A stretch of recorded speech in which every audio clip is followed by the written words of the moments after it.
जय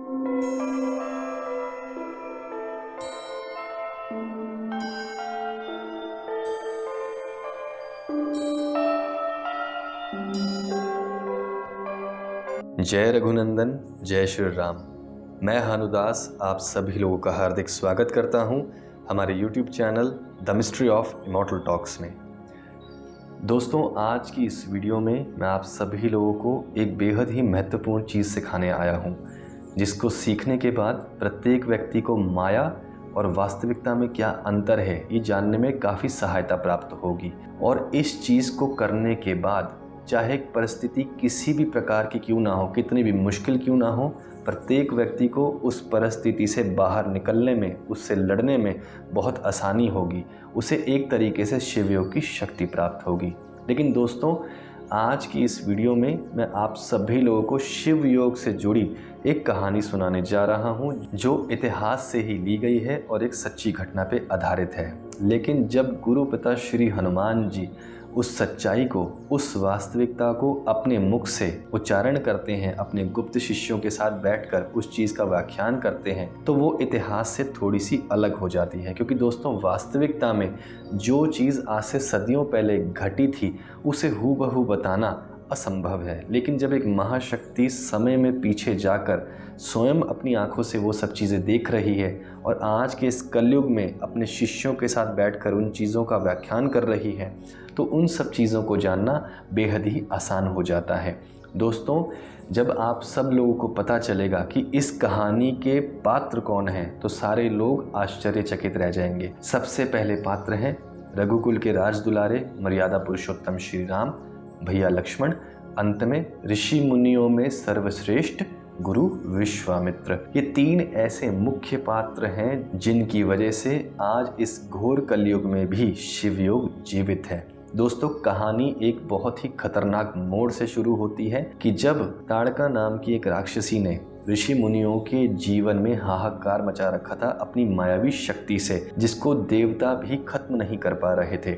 और जब इस चीज़ के बारे में गुरु विश्वामित्र को पता चला तो उन्होंने इस चीज़ को खत्म करने के लिए प्रभु श्री राम और भैया लक्ष्मण को चुना, क्योंकि केवल वो दोनों ही एक ऐसा मिश्रण थे जिसमें एक योद्धा, एक तपस्वी और एक राजा था। केवल यही तीनों चीज़ें ही उस महामाया को काट सकते थे। और इसकी शुरुआत होती है उस खतरनाक मोड़ से जब तीनों पात्र ताड़का और उसके दोनों पुत्रों सुबाहु और मारीच को खत्म करने के लिए उसके घने जंगल में जाते हैं। दोस्तों, जैसे ही ताड़का को पता चलता है कि मुझे खत्म करने के लिए मेरी और कोई बढ़ रहा है, वो अपनी मायावी शक्ति से उन तीनों असली पात्रों के हूबहू नकली पात्र बना लेती है, ताकि उन असली पात्रों को विश्वास हो जाए कि माया जो है वो वास्तविकता है और वास्तविकता भ्रम है। और जैसे ही प्रभु श्री राम की नज़र उन मायावी पात्रों पर जाती है, वो आश्चर्यचकित होते हैं। और ठीक उसी समय गुरु विश्वामित्र प्रभु श्री राम की तरफ देखते हुए फुसफुसाते हैं कि राम, शिव योग करो, अन्यथा तुम भ्रम और वास्तविकता में फंस जाओगे।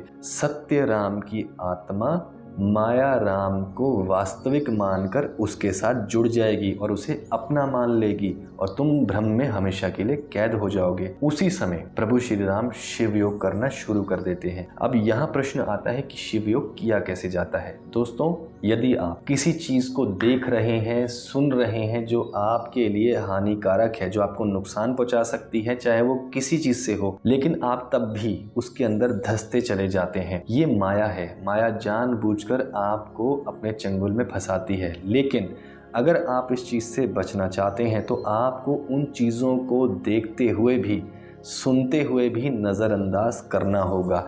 बहुत कठिन कार्य है ये करना, लेकिन प्रभु श्री राम जब जान गए कि माया उन्हें अपने चंगुल में लेने की कोशिश कर रही है, तो उन्होंने शिव योग करना शुरू किया। लेकिन इसी के विपरीत भैया लक्ष्मण उन तीनों मायावी पात्रों को देखते जा रहे थे और माया के शिकार हुए। लेकिन थोड़ा आगे चलने के बाद जब वो तीनों मायावी पात्र जंगल में और अंदर तक जाते हैं, तो उन्हें कुछ लोग मिलते हैं जो जंगल में ही ताड़का की माया के अधीन होकर ही उसमें फंसकर रह रहे होते हैं। और जब वो तीनों मायावी पात्र उन जंगल के लोगों के सामने जाते हैं तो उनमें से एक पुरुष जो झूले पर आराम कर रहा होता है, कुछ महिलाएं कंकरों और पत्थरों के साथ खेल रही होती हैं और कुछ बच्चे जो मिट्टी के साथ घर बना रहे होते हैं, उनमें से एक पुरुष उठकर माया राम के सामने जाकर ये पूछता है कि हे वनवासी, तुम कौन हो, कहाँ से आए हो, हमने तुम्हें यहाँ पहली बार देखा है। और उसी समय माया राम इस प्रश्न का उत्तर देता है कि मेरा नाम राम है, मैं दशरथ का पुत्र हूँ और अयोध्या का निवासी हूँ। जैसे ही माया राम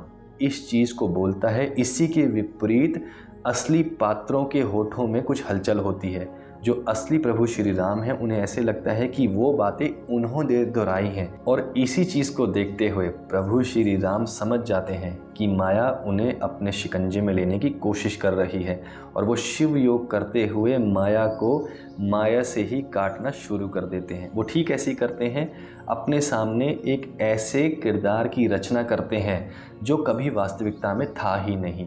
और जब वो उस भ्रम से बात करते हैं, वो पूछते हैं कि हे जंगल के वासी, तुम कौन हो, मैंने तुम्हें यहाँ पहली बार देखा है और तुम यहाँ क्या कर रहे हो इतने सारे लोगों के साथ। ठीक इसी के विपरीत माया राम उस जंगलवासी से ये कहता है कि हे दुष्ट, तुम कौन हो, मैं तुम्हें यहाँ ख़त्म करने आया हूँ और तुम्हारे साथ जितने लोग हैं उन्हें भी ख़त्म कर दूँगा। और जब माया को पता चलता है कि वो हार रही है, उसी समय वो लोग, वो जंगल में जो लोग बैठे होते हैं, वो चिल्लाना शुरू कर देते हैं कि घुस बैठिए, पकड़ो, मारो। और माया के साथ ही युद्ध होना शुरू हो जाती है, क्योंकि दोस्तों ताड़का अपनी माया से वास्तविकता को हराना चाहती थी, लेकिन प्रभु श्री राम शिव योग के द्वारा माया को माया से ही लड़वा देते हैं। और जब उन मायावी पात्रों पर डंडों से और पत्थरों से वार किया जाता है तो उनका दर्द असली पात्रों को होता है, लेकिन प्रभु श्री राम और गुरु विश्वामित्र शिव योग कर रहे होते हैं। वो सब दर्दों को झेलने के बाद, सब परिस्थितियों से निकलने के बाद, सब चीज़ों को देखने के बाद अनदेखा करते जाते हैं। लेकिन इसी के विपरीत असली लक्ष्मण जो है वो धरा पर गिर जाते हैं। उन्हें ऐसा लगता है कि उन्हें कोई मार रहा है। वो धरा पर लेटे लेटे ही घूंसे लाते चलाने शुरू कर देते हैं। इस चीज़ को देखकर प्रभु श्री राम बहुत मायूस होते हैं और लक्ष्मण के पास जाते हैं और कहते हैं कि लक्ष्मण, तुम्हें कोई नहीं मार रहा, ये माया है जो तुम्हारा इस्तेमाल कर रही है। लेकिन जब वो इस चीज़ को नहीं समझ पाते तो गुरु विश्वामित्र प्रभु श्री राम को कहते हैं कि अब हमें यहाँ से चलना होगा, और वो लक्ष्मण को वहीं छोड़कर आगे चले जाते हैं। मायावी पात्र उन गांव वालों के साथ लड़ते झगड़ते वहीं रह जाते हैं। थोड़ी देर आगे चलने के बाद जब जंगल और घना हो जाता है तो माया अपना शिकंजा और कसने लगती है। थोड़ा आगे जाने के बाद गुरु विश्वामित्र और प्रभु श्री राम को तो बहुत बड़े पेड़ दिखाई देते हैं जो हिल रहे होते हैं। ऐसा लगता है कि वो वास्तविकता में कुछ और है, लेकिन भ्रम के कारण उन्होंने अपनी कुछ और छवि बनाई होती है। और इतने में ही वो तीनों मायावी पात्र भी वहां पहुंच जाते हैं। उन्हें देखकर ऐसा लग रहा होता है कि उनके शरीर पर बहुत घाव होते हैं। और जब वो तीनों मायावी पात्र उन बहुत बड़े वृक्षों से ये कहते हैं कि दुष्ट, सामने आकर हमारा सामना करो, तुम भ्रम हो, वास्तविकता हम हैं। तो दोस्तों असली जो प्रभु श्री राम हैं और गुरु विश्वामित्र हैं, वो इन सब चीज़ों को देखकर आश्चर्यचकित होते हैं। और गुरु विश्वामित्र प्रभु श्री राम से कहते हैं कि ताड़का के पुत्र और ताड़का यहीं कहीं है, लेकिन उनके वास्तविक रूप कहाँ पर है ये तुम्हें ढूंढना होगा। और उसी समय प्रभु श्री राम एक पेड़ के नीचे जाकर बैठते हैं और शिव योग करना शुरू करते हैं। सबसे पहले वो संसार की बाहरी दुनिया से अपनी इंद्रियों को काबू में करना शुरू करते हैं। उसके बाद इस संसार से अपनी इंद्रियों को पार ले जाते हैं और उसके बाद आकाश मार्ग से एक प्रकाश का बिंदु आप कह सकते हैं, या एक छोटा सा जुगनू कह सकते हैं, या एक आत्मा कह सकते हैं, जो इतनी सी रह जाती है जब व्यक्ति संसार को त्यागता है, हवा के मार्ग से उतरती है। और उसी में भैया लक्ष्मण जो वहाँ पीछे रह गए थे, जो माया के शिकंजे में आ गए थे, पुनः प्रकट होते हैं और वो कहते हैं कि भैया मैं इस माया के राज को जान गया हूँ, आप वहाँ देखिए, मैं अकेला वापस नहीं आया हूँ, मैं ताड़का और उसके दोनों पुत्रों के वास्तविक रूप भी साथ में लेकर आया हूँ। जैसे ही प्रभु श्री राम अपनी आंखें खोलते हैं तो ताड़का और उसके दोनों पुत्र वास्तविक रूप में होते हैं।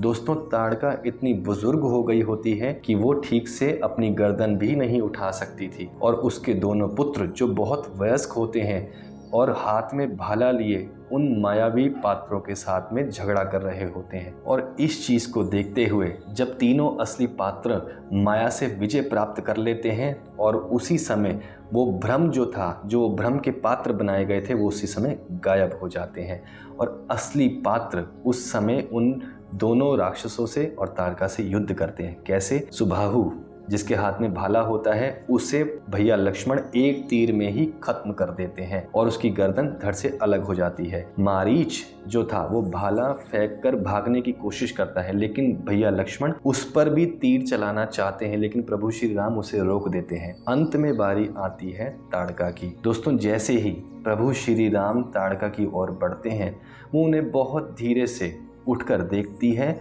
और देखते ही देखते एक टक उनसे नजर मिलाती है और उसकी वहीं मृत्यु हो जाती है। दोस्तों, इतिहास में ऐसा दिया गया है कि बहुत घमासान युद्ध हुआ था, लेकिन ऐसा कुछ भी नहीं है। जो वास्तविकता है उसे तो केवल एक महाशक्ति ही बता सकती है। दोस्तों, ये है एक शिवयोग की कथा और अंत में मारीच को जब छोड़ा गया था वो बचकर वहां से भाग जाता है। कहाँ? शुक्राचार्य के पास, जो दैत्यों का गुरु है, जो अपनी माया से इन कठपुतलियों को चला रहा है। दोस्तों, सभी लोगों को बताना चाहता हूँ, ताड़का शुक्राचार्य की शिष्य थी। ये कहानी बहुत लंबी है, इतिहास बहुत बड़ा है, लेकिन जैसे जैसे गुरु पिता की आज्ञा मिलेगी वैसे वैसे इतिहास बाहर आता जाएगा। और अंत में आप सभी लोग जानते हैं कि मारीच ने माता सीता के अपहरण में रावण का साथ दिया था। ये कहानी वहां जाकर जुड़ती है। दोस्तों, इस सच्ची घटना से हमें क्या सीख मिलती है कि हमें शिव योग कैसे करना चाहिए। एक जीता जागता उदाहरण देता हूँ। प्रत्येक व्यक्ति को एक रंगमंच दिया गया है, एक प्लेटफॉर्म दिया गया है। मान लीजिए कि घर में 4 सदस्य हैं, वो चारों सुबह उठते हैं और एक दूसरे की शक्लें देखते हैं, अपने अपने काम करते हैं और अपने अपने नौकरी पर चले जाते हैं। दिन खत्म होने के बाद वापस आते हैं, फिर एक दूसरे की शक्लें देखते हैं और सारे वही काम दोहराते रहते हैं, क्योंकि भगवान ने, उस महामाया ने उन्हें वो रंगमंच दिया है, वो एक प्लेटफॉर्म दिया है जहां पर रहकर उन चारों लोगों को अपना खेल दिखाना है। एक और उदाहरण देता हूँ। जब बंदर और मदारी खेल करते हैं तो मदारी के हाथ में डंडा होता है और मदारी जैसे जैसे बंदर को नचाता है बंदर वैसे वैसे नाचता है। दोस्तों, माया भी एक डंडे की भांति हमें नचा रही है। अगर इस चीज से बाहर आना चाहते हैं तो शिव योग कीजिए। शिव जो है वो हर चीज से उदासहीन है, चाहे खुशी हो, चाहे दर्द हो, चाहे गम हो, चाहे किसी भी प्रकार की कोई भी चीज़ हो, वो हर चीज़ से उदासहीन है। उदासीन मतलब वो हर चीज़ को ऐसे देखते हैं जैसे मानो वो भ्रम हो। इसलिए अगर आप इस भ्रम से निकलकर वास्तविकता में आना चाहते हैं तो इसमें बहुत समय लगेगा, लेकिन धीरे धीरे जब आप शिव योग की प्रैक्टिस करेंगे, आप ध्यान करेंगे, तब आपको इन सब चीज़ों को समझने में बहुत सरलता प्राप्त होगी। दोस्तों,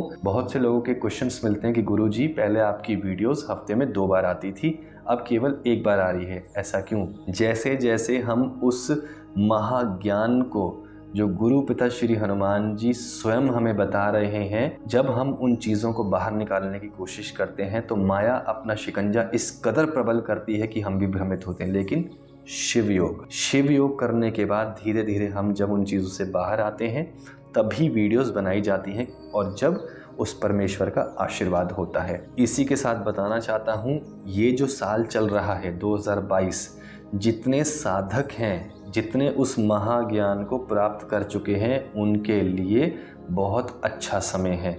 आगे जाने में बहुत सफलता प्राप्त होगी, बहुत जल्दी आगे जाएंगे, लेकिन परिश्रम करने होंगे। दोस्तों, धीरे धीरे आप सभी लोगों को उस ज्ञान के बारे में मैं थोड़ी थोड़ी नॉलेज देना शुरू कर दूंगा। जितनी भी वीडियोस इस चैनल पर डाली जा रही हैं वो सच्ची घटनाओं पर आधारित हैं और गुरु पिता श्री हनुमान जी की आज्ञा से डाली जा रही हैं और कहीं ना कहीं प्रत्येक व्यक्ति का उस महाज्ञान से कनेक्शन ज़रूर है। जितने लोग इस चैनल के माध्यम से जुड़े हैं, जितने लोगों तक कली हनुवाणी पहुंची है, उसके अलावा वो महाज्ञान पहुंचा है जो उस समय में घटा था। असली वास्तविकता जो थी, उस चीज़ को जिन जिन लोगों ने प्राप्त किया है वो इन चीज़ों से लड़ने में सक्षम हो गए हैं। क्योंकि दोस्तों ये एक चेन है, धीरे धीरे जब समय बीतेगा तो सारी चीज़ें आपके सामने आएंगी। बहुत लोग पूछते हैं बार बार कि कलयुग के तो इतने लाखों साल पड़े हैं, अभी कैसे भगवान कलगी ने जन्म ले लिया। आप भ्रम में जी रहे हैं। भ्रम और वास्तविकता क्या है आप नहीं बता सकते, लेकिन जो व्यक्ति महामाया जगदम्बा काली के चरणों से जुड़ा है वो वास्तविकता को और भ्रम को बहुत अच्छे तरीके से समझ सकता है। क्योंकि दोस्तों हमसे पहले जो साधक थे या हैं, जो अब जुड़ रहे हैं, धीरे धीरे उन लोगों की प्रमोशंस हो रही हैं। वो एक एक स्टेप आगे जा रहे हैं। जिसकी ध्येय प्रबल है, जिसकी आत्मा प्रबल है, वो एक स्टेप पर नहीं जा रहा, वो सीधे 10वें स्टेप पर जा रहा है, जहाँ पर वो महामाया आदि पराशक्ति जगदम्बा बैठी हुई है। शायद आपने सुना भी होगा कि अंत भी वही है, आरंभ भी वही है। दोस्तों ये बातें जो मैं आप सभी लोगों को इस वीडियो के माध्यम से बता रहा हूँ, बहुत से लोगों के सिर के ऊपर से निकल जाएंगी, क्योंकि लोग भ्रम में जी रहे हैं। सिर्फ पूरे यूट्यूब में एक ऐसा यही चैनल है जो आपको भ्रम से वास्तविकता में डालने की कोशिश कर रहा है। आखिर वास्तविकता है कहाँ? दोस्तों वास्तविकता स्वयं भगवान श्री हरि हैं, जो एक आत्मा को जन्म देते हैं, जो एक आत्मा को इच्छाओं और कर्मों से जोड़कर इस मृत्यु लोक में भेजते हैं। असली वास्तविकता वहाँ है। लेकिन ये मत सोचिएगा कि वहाँ पहुँचने से आपको मोक्ष मिल जाएगा। उसके बाद भी बहुत आगे का एक जर्नी है, बहुत लंबा सफ़र है वहाँ से भी। आशा करता हूँ आज की जो जानकारी दी गई है यदि अच्छी लगी हो तो इस वीडियो को शेयर ज़रूर करें, लाइक करें और चैनल को सब्सक्राइब ज़रूर करें। धीरे धीरे मैं आप सभी लोगों को भ्रम और वास्तविकता में क्या अंतर है अब समझाना शुरू करूंगा। कैसे आप सभी लोग आगे जाएंगे, कैसे आप सभी लोगों की प्रमोशंस होने वाली हैं। क्योंकि बहुत से लोग गुरु पिता श्री हनुमान जी के नाम से जुड़े हैं, लेकिन वो शुरुआत है, वहाँ से हटकर भी आगे जाना है। लेकिन ये कार्य स्वयं गुरु पिता श्री हनुमान जी करेंगे, ये हमारे हाथ में नहीं है। लेकिन जब होगा, जब भ्रम टूटेगा तो बहुत दुख होगा, लेकिन वो दुख वास्तविकता नहीं होगी, वो भी एक भ्रम होगा। क्योंकि दोस्तों जब गुरु पिता को लगेगा कि अब वक्त आ गया है इस साधक का, इस भक्त का भ्रम तोड़ना चाहिए, वो ज़रूर तोड़ेंगे और आपको एक नए दृश्य में स्थानांतरित करेंगे, जहाँ पे एक और महाशक्ति आपका इंतज़ार करेगी। आशा करता हूँ आप सभी लोगों को आज की वीडियो ज़रूर पसंद आई होगी। कोशिश कीजिए, शिव योग कीजिए। गलत चीज़ों की तरफ यदि ध्यान जाता है तो उन सब चीज़ों को नज़रअंदाज कीजिए, देखते हुए भी उन चीज़ों को अनदेखा कीजिए। और अब इसी के साथ मैं आप सभी लोगों से विदा लेता हूँ। बहुत जल्द आप सभी लोगों के समक्ष हो जाऊँगा एक नई वीडियो के साथ और कुछ नई बातों के साथ। तब तक के लिए जय श्री राम, जय बजरंगबली।